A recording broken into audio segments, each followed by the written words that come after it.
let's get started. A lot went down this week for us to talk about, but let's start with you effectively backdooring yourself right out of the Mhm. game. Do you have any regrets or are you happy overall with your performance? 1000% happy. I mean, this was an outcome we knew probably would happen. I'm no longer in that crazy loony bin. And, hopefully my plan is still in effect and still working. And I knew that I would be a casualty, quite possibly, of it, but I couldn't see Carson go home, especially the only thing I regret is that I'm not there for Shayna. Yeah. Yeah. So Todrick and Misha have been getting a very arrogant edit. Were they really sweeping through the house as if they'd already won? Is that what you wanted to flip the house so bad?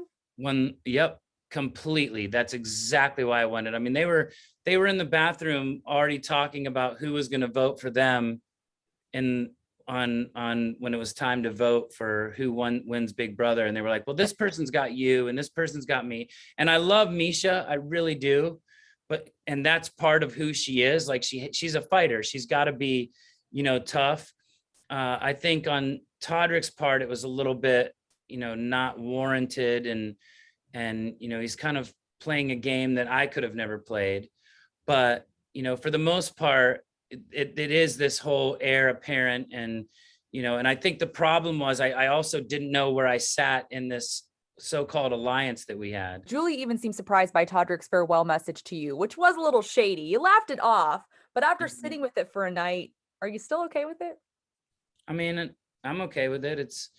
It's how he wants to play, it's who he is. I mean, earlier that day he told me that I'm a horrible father and I'm going to embarrass my child, and things like that. So I didn't put it past him. I'm Oh, sorry well, he feels that way. It hurts to know that, someone could play the game like that. But in the end, I went in hopefully trying to be honest and sincere about everything.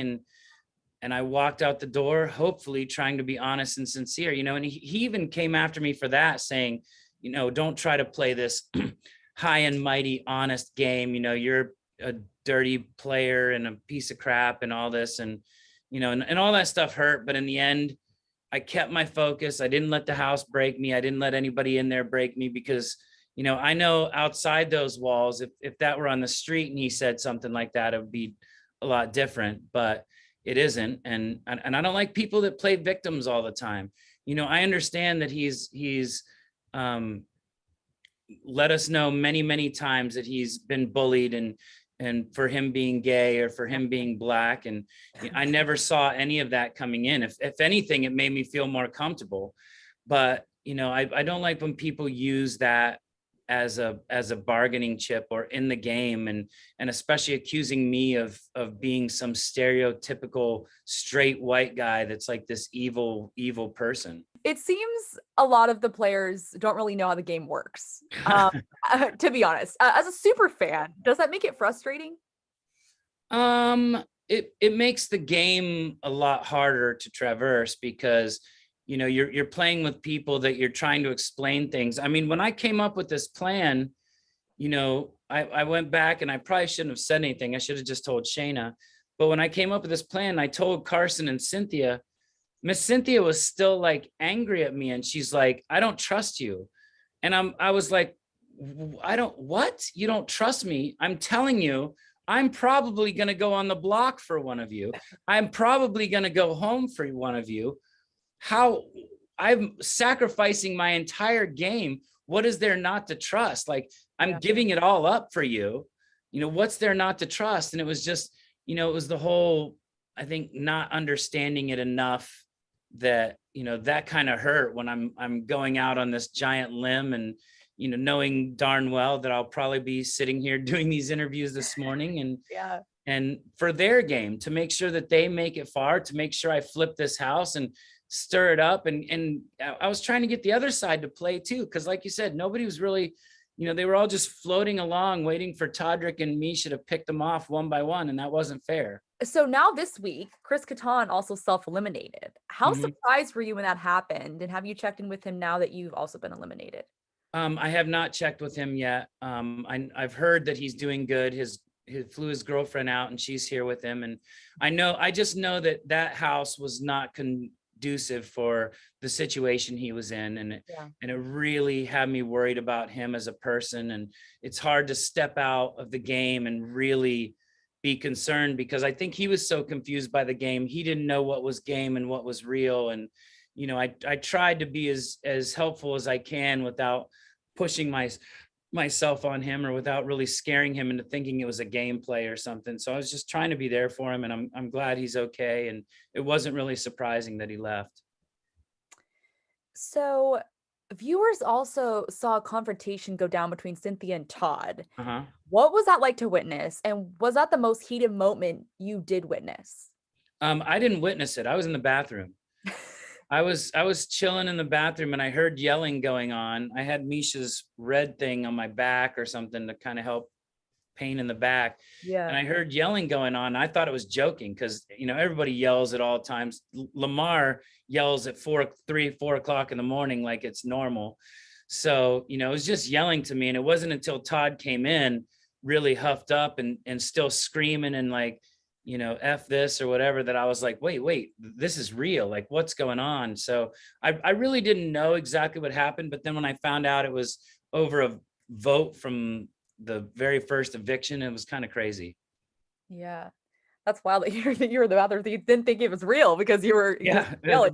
Yeah. Just so you guys know, that craziness is all the time. So when something like that happens, it's like, oh, somebody's getting weird again. It's just like, it is what it is. You almost just fall back to sleep or whatever you're Yeah. doing. Yeah. It doesn't even phase you. So now those with the live feeds have seen Carson Kressley win the HOH competition. Does that make you feel better about your sacrifice? One, a million times, that's exactly why I did what I did.